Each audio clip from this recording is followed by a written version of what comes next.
Hello welcome दोस्तों, एक बार फिर से आप सभी का बहुत बहुत स्वागत है सरकारी एग्जाम यूट्यूब चैनल पे। मैं दिव्या आपके लिए लेके आई हूँ हिंदी में करंट अफेयर शोज, जो कि करंट अफेयर के कुछ बहुत ही महत्वपूर्ण क्वेश्चन यहाँ पे डिस्कस करूंगी और कुछ बहुत ही इंपॉर्टेंट टॉपिक्स जो करंट हाल ही में हुए हैं वो आपसे डिस्कस करूंगी। इससे पहले मैं बता देती हूँ, वीडियो पसंद आएगा तो उसको लाइक और सब्सक्राइब जरूर कर दीजिएगा। ज्यादा से ज्यादा वीडियो को शेयर भी कीजिएगा, उनको भी भेजिएगा जो लोग civil services, UPSC exam, railway की तैयारी कर रहे हैं। करंट अफेयर्स हर फील्ड में बहुत ही इंपॉर्टेंट होता है। उससे पहले मैं आपको याद दिला देती हूँ, रोज 1 बजे दोपहर में आपको जुड़ जाना है सरकारी एग्जाम के साथ करंट अफेयर्स के क्विज के लिए। लाइव क्लासेस आपको वहां पे मिल जाएंगी करंट अफेयर्स की। चलिए स्टार्ट करते हैं हमारे पहले क्वेश्चन से। तो पहला क्वेश्चन है हमारा, पृथ्वी पर दिन और रात होते हैं। ऑप्शन है आपके पास दैनिक गति के कारण, वार्षिक गति के कारण, छमाही गति के कारण या तिमाही गति के कारण। तो इसका सही जवाब है दैनिक गति के कारण। दूसरे क्वेश्चन की तरफ बढ़ते हैं, आगरा शहर को किसने बसाया? तो ऑप्शन है हमारे पास सिकंदर लोदी, अकबर, बहलोल लोदी या शाहजहां। तो इसका सही जवाब है सिकंदर लोदी। तो आगरा शहर को जिसने बसाया उसका नाम है सिकंदर लोदी। आगे बढ़ते हैं तीसरे क्वेश्चन की तरफ, महात्मा गांधी को राष्ट्रपिता के रूप में उल्लेख सबसे पहले किसने किया था? ऑप्शन है आपके पास सुभाष चंद्र बोस, जवाहरलाल नेहरू, वल्लभ भाई पटेल, इनमें से कोई नहीं। तो आपको बताना है महात्मा गांधी को राष्ट्रपिता के रूप में सबसे पहले किसने उल्लेखित किया था? तो इसका सही जवाब है सुभाष चंद्र बोस। सुभाष चंद्र बोस जी ने पहली बार महात्मा गांधी को राष्ट्रपिता के रूप में उल्लेखित किया था। चौथे क्वेश्चन की तरफ बढ़ते हैं, निम्नलिखित में से कौन सी गंगा की सहायक नदी नहीं है? ऑप्शन है सुवर्ण रेखा, सोन, गंडक, कोशी। सही जवाब है इसका सुवर्ण रेखा। बढ़ते अपने पांचवें क्वेश्चन की तरफ। पांचवा क्वेश्चन है हमारा, कितने वर्ष पश्चात राष्ट्रीय जनगणना होती है? जनगणना का मतलब सेंसस। तो आपको बताना है कितने वर्ष के पश्चात राष्ट्रीय जनगणना होती है? 10, 5, 3 या 25। ये 4 ऑप्शन है आपके पास और सही जवाब है इसका 10। बढ़ते अपने छठवें क्वेश्चन की तरफ, गायत्री मंत्र किस पुस्तक से लिया गया है? तो आपको बताना है गायत्री मंत्र किस पुस्तक से लिया गया है? ऑप्शन है आपके पास ऋग्वेद, सामवेद, यजुर्वेद, अथर्ववेद। तो इसका सही जवाब है ऋग्वेद। बढ़ते अपने 7वें क्वेश्चन की तरफ, राष्ट्रीय विज्ञान दिवस किस दिन मनाया जाता है? तो आपको बताना है नेशनल साइंस डे, राष्ट्रीय विज्ञान दिवस किस दिन मनाया जाता है? ऑप्शन है आपके पास 21 जनवरी, 21 मार्च, 28 फरवरी, 23 मार्च। तो इसका सही जवाब है 28 फरवरी।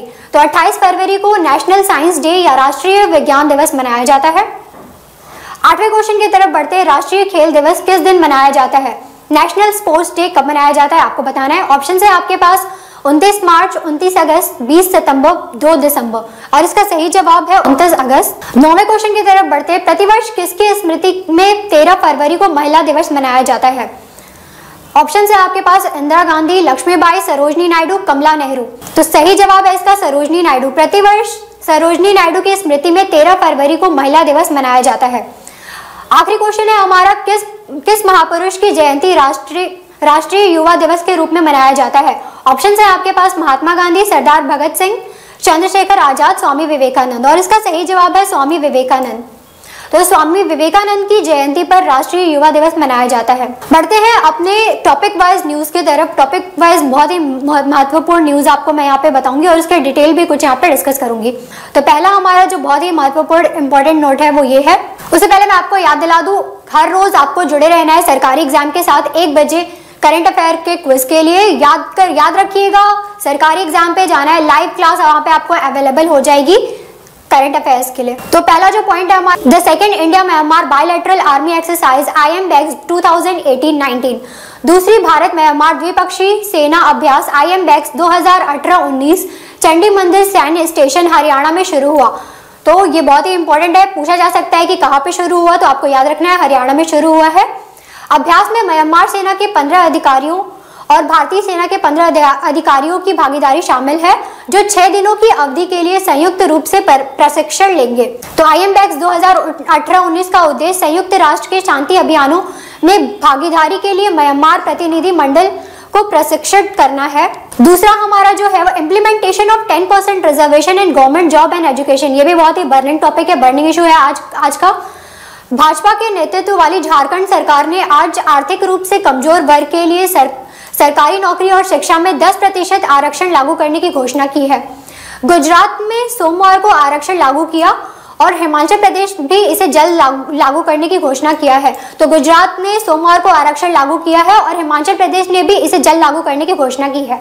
तीसरा जो हमारा नोट है वो ये है जय किसान ऋण मुक्त योजना। मध्य प्रदेश के मुख्यमंत्री कमलनाथ ने अपनी सरकार की जय किसान ऋण मुक्त योजना नामक 50,000 करोड़ की कृषि ऋण माफी योजना शुरू की। इस योजना में 55 लाख लघु और सीमांत किसानों को लाभ होगा।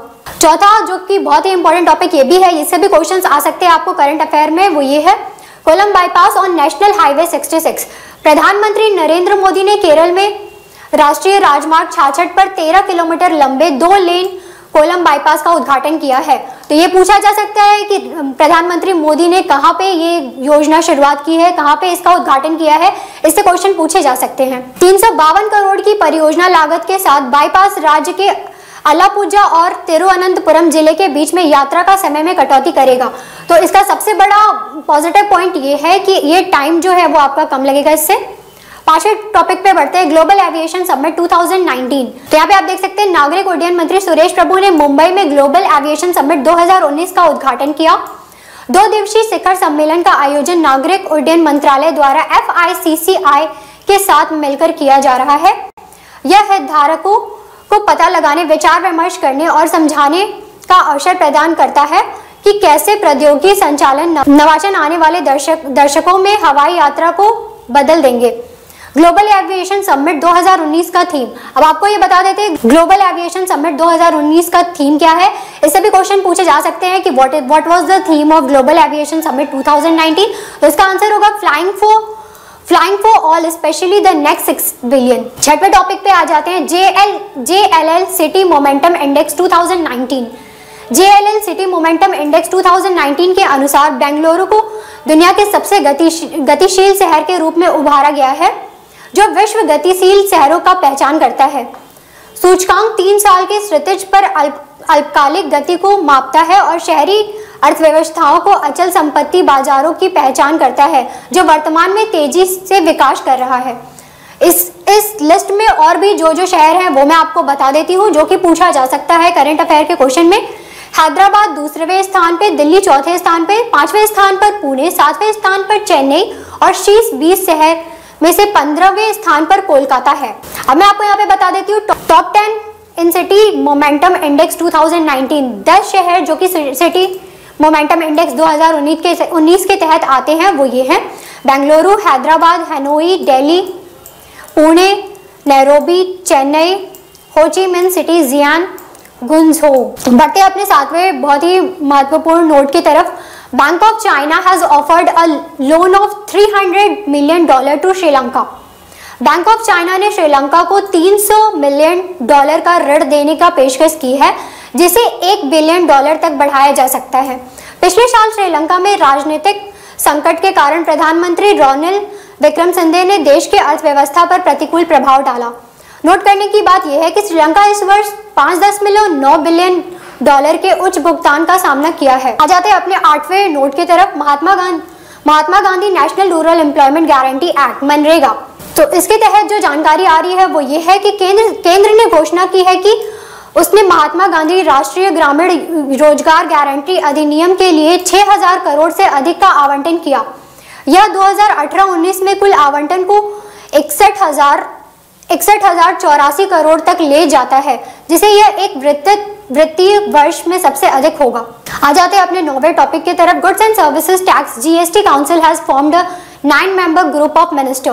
गुड्स एंड सर्विस टैक्स परिषद ने GST के शासन के तहत 9 सदस्यीय समूह मंत्री का गठन किया है और उपचारात्मक उपायों का सुझाव दिया है। यह GST के कर दर का विश्लेषण करेगा और आवासीय निर्माण इकाई के लिए संचालन योजना का सुझाव देगा। इस पैनल में प्रमुख नितिन भाई पटेल गुजरात के उप मुख्यमंत्री। अब इस पैनल में कौन कौन लोग जुड़े हैं वो मैं आपको बता देती हूँ। इस पैनल के प्रमुख जो हैं वो हैं नीति भाई पटेल गुजरात के उप मुख्यमंत्री, महाराष्ट्र, कर्नाटक, केरल, पंजाब और उत्तर प्रदेश के वित्त मंत्री और गोवा के पंचायत मंत्री सदस्य होंगे। 10वें नोट पे आ जाते हैं। The Hindu literary prize 2018 winners. Hindu साहित्य पुरस्कार 2018 विजेता अंग्रेजी लेखक नीलम सरन गौर राज जानकी बाग में द रिडीम के लेखक फिक्शन के लिए हिंदू पुरस्कार 2018 मिला है। एक्टिविस्ट मनोरंजन बापारी मेरे चांडाल जीवन के बारे में पूछताछ के लेखक एक दलित की आत्मकथा नॉन फिक्शन के लिए द हिंदू प्राइज 2018 प्राप्त किया। द बॉयज 32 के लिए द बेस्ट बुक फिक्शन के लिए the Hindu young world good book award मिला है। ममता नैनी की a brush with Indian art को बेस्ट बुक नॉन फिक्शन के लिए the Hindu young world good book award मिला है। विनायक वर्मा की एंग्री अकू को बेस्ट पिक्चर बुक स्टोरी के लिए the Hindu young world good book award मिला है। राजीव एयप की अमाची अमेजिंग मशीन को सर्वश्रेष्ठ चित्र पुरस्कार चित्रण के लिए Hindu young world good book award मिला है। मुक्केबाजी में भारत का पहला राष्ट्रमंडल खेल स्वर्ण पदक जीतने वाले व्यक्ति मोहम्मद अली कमर को भारत की महिला मुक्केबाजी के लिए मुख्य कोच के रूप में नियुक्त किया गया है। तो यहाँ आप देख सकते हैं कि मोहम्मद अली कमर मुक्केबाजी में भारत का पहला राष्ट्रमंडल खेल स्वर्ण पदक जीतने वाले व्यक्ति मोहम्मद अली कमर को भारत के महिला मुक्केबाज के लिए मुख्य कोच के रूप में नियुक्त किया गया है। कमर जो कि 38 वर्ष में नौकरी पाने वाले सबसे कम उम्र के व्यक्ति भी हैं। आ जाते हैं अपने आखिरी टॉपिक की तरफ। Chennai D Gukesh become the second youngest grand master. Chennai के डी गुकेश 12 वर्ष 7 महीने और 17 दिन आज दुनिया के दूसरे सबसे कम उम्र के ग्रैंड मास्टर बन गए हैं। यह उपलब्धि हासिल करने वाले सबसे कम उम्र के भारतीय हैं। महत्वपूर्ण नोट जिससे क्वेश्चन आ सकते हैं वो क्वेश्चन ये ऐसे भी क्वेश्चन पूछे जा सकते हैं। यूक्रेन के सर्गेई कारजाकिन सबसे कम उम्र के ग्रैंड मास्टर बने 2002 में, जो कि 12 साल और 7 महीने की उम्र में यह उपलब्धि हासिल कर चुके हैं। Petr Cech has announced that he will retire at the end of season. 36 साल के चेक पेशेवर फुटबॉलर पेट चेक ने घोषणा की है कि वह सीजन के अंत में रिटायर हो जाएंगे। उन्होंने चेल्सी के साथ 11 साल की स्पेल के दौरान 4 प्रीमियम लीग खिताब, 4 AF कप, चैंपियंस लीग और यूरोप लीग जीता है। तो ये हमारे कुछ बहुत ही इंपॉर्टेंट क्वेश्चन थे करंट अफेयर्स के और कुछ टॉपिक जो हमने यहाँ पे डिस्कस किए। फिर से एक बार याद दिला देती हूँ आपको, हमारे साथ जुड़े रहना है सरकारी एग्जाम में रोज 1 बजे डेली करंट अफेयर क्विज के लिए। वीडियो पसंद आया हो तो उसको लाइक और सब्सक्राइब जरूर से कर दीजिएगा। बहुत बहुत धन्यवाद हमारे साथ जुड़ने के लिए। और